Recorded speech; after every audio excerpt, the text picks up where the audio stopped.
SS public convent school Jangipur के online class में आप सभी का स्वागत है। कक्षा 11 के बायोलॉजी में आज हम लोग मानव में सांस लेने की क्रिया या जिसको श्वासोच्छ्वास कहते हैं, ब्रीथिंग, अंग्रेजी में जिसको ब्रीथिंग कहते हैं, श्वासोच्छ्वास की परिभाषा, डिफिनीशन ऑफ ब्रीथिंग बताए थे कि ब्रीथिंग क्या होती है। ये वायुमंडल की शुद्ध वायु फेफड़े के अंदर लेना और फेफड़े की अशुद्ध वायु वायुमंडल में छोड़ना ब्रीथिंग या सांस लेना कहलाता है, जिसको हिंदी एक और इसका शब्द है श्वासोच्छ्वास। तो कह रहा है कि फेफड़ों की वायु को पिकाएं, एवलाई श्वास नली द्वारा बाहरी वायु के संपर्क में रहती है, जो हवा जाती है। बताए थे कि पूरा का पूरा फेफड़ा जो है छोटे छोटे कोष्ठकों का बना होता है, जिसको एल्वोलाई या कुपिकाएँ कहते हैं। और ये कुपिकाएँ बाहरी वायुमंडल की जो हवा होती है उसके संपर्क में होती है, यानी कि पूरा फेफड़ा कुपिकाओं का बना होता है। और ये कुपिका जो आती है बाहर से जो हवा फेफड़े के अंदर जाती है उसके संपर्क में होती है, और वहीं पे गैसों का आदान प्रदान हो जाता है। वायुमंडल की शुद्ध वायु के फेफड़े में पहुंचने तथा अशुद्ध वायु के फेफड़ों से बाहर निकलने की क्रिया को श्वासोच्छ्वास कहते हैं। फेफड़े चूषण पंप की भांति कार्य करता है, एक चूषण पंप की भांति कार्य करता है फेफड़ा, लंग्स जिसको कहते हैं। यानी कि क्या इसकी डिफिनीशन है, ब्रीथिंग की डिफिनीशन है कि वायुमंडल की शुद्ध या वायुमंडल की ऑक्सीजन युक्त शुद्ध वायु फेफड़े के अंदर लेना और फेफड़े की कार्बन डाइऑक्साइड युक्त अशुद्ध वायु फेफड़े से बाहर वायुमंडल में छोड़ना ब्रीथिंग कहलाता है, श्वास कहलाता है, जिसमें हमारे हार्ट के दोनों तरफ जो फेफड़े लंग्स हैं वह एक चूषण पंप की भांति कार्य करता है। आगे हम पढ़ेंगे श्वासोच्छ्वास में सहायक अंग, ऑर्गन्स ऑफ ब्रीथिंग, श्वास लेने में, यानी कि सांस लेने में कौन कौन सहायक अंग होते हैं। तो देखिए, ये लंग्स जो होता है, फेफड़ा जो होता है, उसमें किसी प्रकार की पेशियां नहीं होती, ठीक ना, किसी प्रकार की पेशियां नहीं होती। वह वक्ष गुहा का जो आयतन होता है उसके घटने बढ़ने के कारण उसमें फेफड़े जो होते हैं उस फेफड़ों में फैलने और सिकुड़ने की क्षमता होती है, ठीक ना।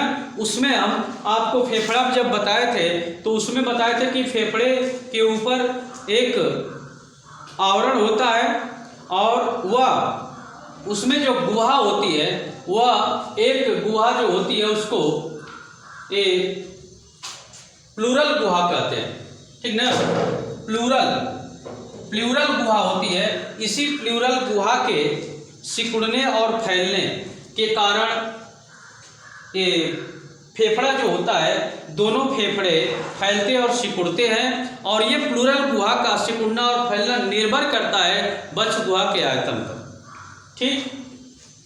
प्लूरल गुहाओं पर निर्भर करता है। जब प्लूरल गुहाएं फैलती हैं तो इनके अंदर, जब प्लूरल गुहा फैलेगी तो फेफड़े के अंदर वायुमंडल से हवा आकर भर जाएगी, और जब प्लूरल गुहा सिकुड़ेगी तो फेफड़े के अंदर की जो हवा है वो वायुमंडल में चली जाती है। प्लूरल गुहा जब फैलती है तो इनके अंदर वायु का दबाव कम हो जाता है, और वायु का दबाव कम हो जाने के कारण, यानी फुफ्फुस में वायु का दबाव कम हो जाता है, फेफड़े में वायु का दबाव कम हो जाता है, वायुमंडल की हवा जो होती है फेफड़े में भर जाती है। और जब प्लूरल गुहा के सिकुड़ने के कारण ये फेफड़े में ये वायु का दबाव अधिक हो जाता है, जिससे वायुमंडल में हवा बाहर फेंक दी जाती है, ठीक ना।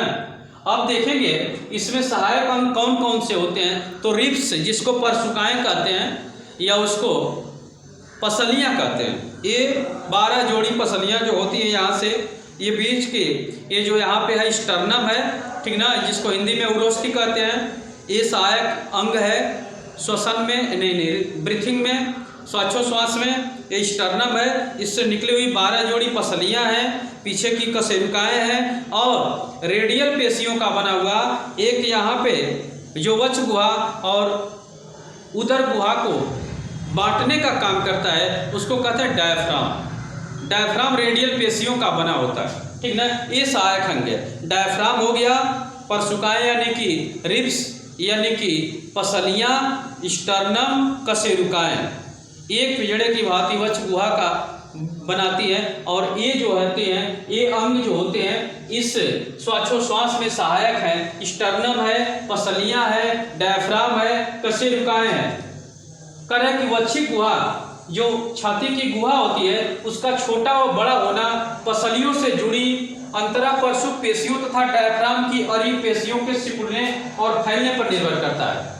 मैं बता दूं कि डायफ्राम रेडियल पेशियों का बना होता है और उसमें ये रेडियल पेशियों का बना होता है और उसकी जो अरी पेशियां होती हैं उसके सिकुड़ने और फैलने तथा ये जो पसलियां होती हैं, पसलियों में अंतरापरशुक पेशियां पाई जाती हैं। उन पेशियों के कारण उन पेशियों के सिकुड़ने और फैलने तथा डायफ्राम के अरीय पेशियों के सिकुड़ने और फैलने पर निर्भर करता है वक्ष गुहा का आयतन कम होना और अधिक होना, यानी कि घटना और बढ़ना।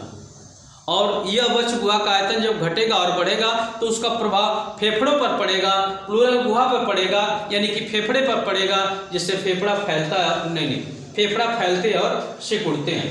मैं बता दूं कि ये जो पसलियां होती हैं उसमें एक एक जोड़ी पेशियां होती हैं। एक होती है वह अंतरा परशुक पेशियां और दूसरी एक जोड़ी होती है अंतरा परशुक पेशियां।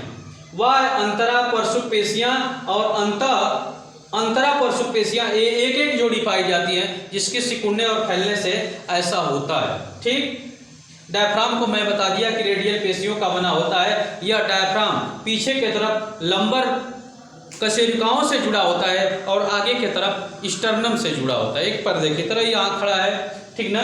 तो इस तरह से ये श्वासोच्छ्वास में सहायक अंग हुए। आज की क्लास में बस इतना ही। धन्यवाद।